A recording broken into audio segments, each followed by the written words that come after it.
কথার সাথেই অগ্নির আবার বিয়ে দেবে সঞ্চিতা। বিস্তারিত জানতে সম্পূর্ণ ভিডিওটি লাইক দিয়ে দেখতে থাকুন। চিত্রা বাড়ি ছেড়ে চলে যেতে গেলে কথা বাধা দেয়।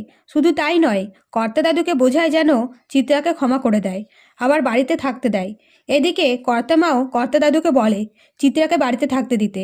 তখন কর্তা দাদু চিত্রাকে বাড়িতে থেকে যাওয়ার অনুমতি দেয়। এরপরে অগ্নি কথাকে নিয়ে রুমে যায় আর বলে, আজকে তুই আমাকে যা বলবি তাই করব।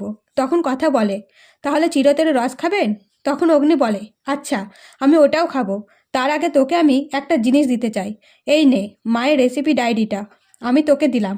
মায়ের স্মৃতি বলতে এটাই আমার কাছে ছিল। এই ডায়েরিটা কাউকে কোনো দিন ছুতে পর্যন্ত আমি দিইনি। তখন কথা বলে, এই ডায়েরিটা আমাকে দিলেন? এই বলে খুশি হয়ে যায় এবং রুম থেকে চলে যেতে গেলে অগ্নি একটা হার্ট দেয়, যেটা পেয়ে কথা খুশি হয়ে যায়।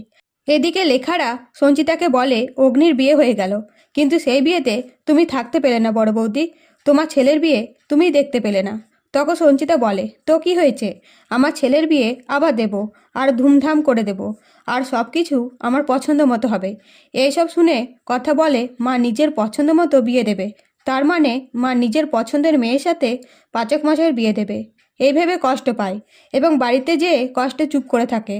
অন্যদিকে সঞ্চিতা সবাইকে বলে কথা বা অগ্নিকে যেন কেউ না বলে বিয়ের কথা, কারণ সঞ্চিতা এই খবর দিয়ে সবাইকে চমকে দিতে চায়।